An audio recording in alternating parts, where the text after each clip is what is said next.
باخی گشتی سلێمانی. دڵشاد 18 ساڵە لێرە باخەوانە. من لە 2023ەوە لەم باخەم هەتا ئێستا هیچ گۆڕانکارێک لەم باخە نەکراوە.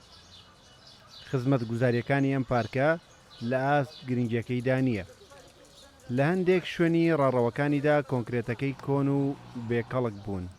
پەیکەری ناوداران کە سیمبولی باخی گشتین پێویستیان بە نۆژەنکردنەوەیە.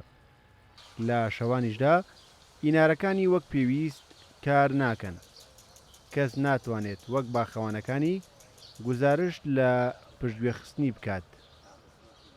ئێمە چەند ساڵە داوای بۆیاخکردنی ئەو کردستوانانەکەین، یعنی هەمووی 4 سەتڵ بۆیاخێوێت بۆ ئێمە نەکڕراوە تاوەکو ئێمە باخەکەمانی پێ بۆیاخکەین، یان داوای شەتڵ و نەمامی تازاکەین کە بۆمان بێن ئێمە حازرین بیڕوێنین، بەس بۆ بار بکڕن ئێمە ئامادەین بیڕوێنین. هیچ سەرۆکایەتی شارەوانی و حکومەت هێرێمی کوردستان ئەم باخەی هێمال کردووە. ئەو کەسانەی لێرە باخەوانن لەگەڵەوەشدا کاری پاکردنەوەی باخی گشتیش دەکەن. ژمارەیان کەمە و ناتوانن وەک پێویست بە خزمەتکردنی ڕابگەن.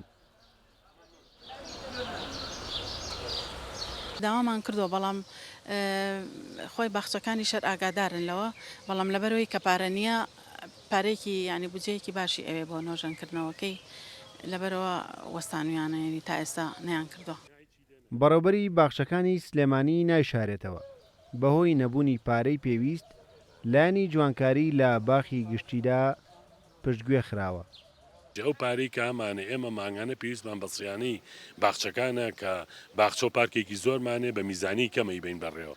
لەبەرەوە ئەگەرەوەش پارێکی بۆ پیا بکرێت لە ڕێی پارێزگای سلێمانیەوە، لە ڕێی وەزارەتی داراییەوە، لە ڕێی ئەو میزانی کە هەیە لە شارەوانی سلێمانی جێبەجێ بکرێ شتێکی باش.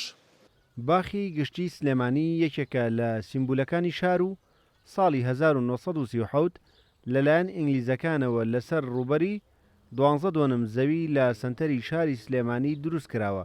تەمەنی هەندێک لە دارەکانی زیاتر لە 80 ساڵە، بەڵام تا ئێستا نا گرنگی پارکەکە و نەشکۆی پەیکەری شاعیران و ناوداران نەبوونەتە هۆکارێک تا بەم شێوەیە پشتگوێ نەخرێن. ڕێبازیوە کورسات نیوز، سلێمانی.